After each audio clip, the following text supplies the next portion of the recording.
Ce soir-là, je me préparais à aller au Muséum d'Histoire Naturelle de New York pour effectuer ma garde nocturne. Je venais tout juste d'être affecté à mon nouveau poste. En arrivant dans les vestiaires, je jetai un coup d'œil rapide à ma montre et vis qu'il me restait plus que 5 minutes avant de commencer. Puis, mon collègue fit éruption. « Brandon, j'ai besoin de ton aide. » Que se passe-t-il ? « J'ai besoin de partir. J'ai promis à ma fille d'être là pour son anniversaire. Pourrais-tu t'occuper de la partie égyptienne en plus de ta partie habituelle ? Voici les clés. » Il était environ 1h du matin, lorsque, exténué et à contre-cœur, je me dirigeais vers les étages supérieurs du musée. Une fois arrivé, cette nouvelle partie me parut immense et mystérieuse. En observant les différents éléments autour de moi, je fus fasciné par la quantité d'objets exotiques. Parmi les reliques, une attira mon attention. C'était un sceptre. Je m'approchai donc de cet objet pour en découvrir davantage. Je lus à voix haute. Ce sceptre, découvert en 1708 dans le fameux site archéologique des pyramides de Gizeh, a appartenu au pharaon Ramsès II. Lors de sa découverte, des hiéroglyphes étaient gravés sur le coffre contenant le sceptre. Il mentionne une étrange malédiction, ou plutôt une légende. Elle raconte que tous les 1000 ans, le pharaon Ramsès II se munit de son sceptre pour se rendre dans le monde des morts. La découverte de ce sceptre a été d'une grande aide pour mieux comprendre le fonctionnement des croyances de l'Égypte ancienne. Fasciné par cette découverte, je fus pris d'une réelle passion pour l'Égypte, mais en jetant un coup d'œil à ma montre, je vis qu'il était déjà 2h du matin. Je me remis en marche et pénétrai dans une nouvelle pièce. Celle-ci paraissait plus sombre, la lumière du couloir ne l'atteignait pas. Seule ma lampe torche éclairait les grandes armes placées sur les murs. La pièce suivante était ornée de différentes statues qui dessinaient des ombres effrayantes au moment où je passais ma lumière sur elles. 30 minutes passées dans cette salle, qui paraissait de plus en plus obscure et ténébreuse, je m'accordai un temps de pause. Par la fenêtre, j'aperçus la rue, couverte de neige, 20 mètres plus bas. Et le sentiment de solitude qui me traversa alors me mit mal à l'aise dans l'immensité de ce lieu. Après avoir pris une grande inspiration, je crus apercevoir un panneau dans la pénombre.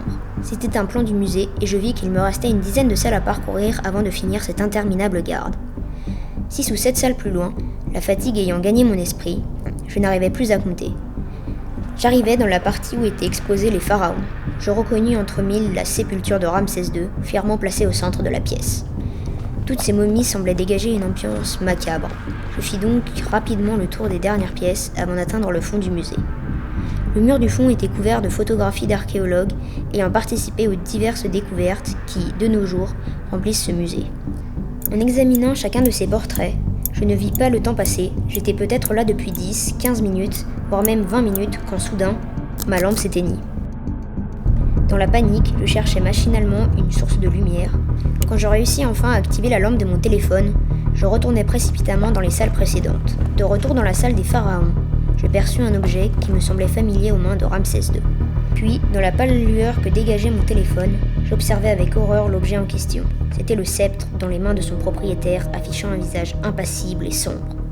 Ne cherchant pas à comprendre, je me mis à courir en direction du couloir, essoufflé et surtout épouvanté. Je levai la tête en direction où devrait être exposé le présumé sceptre.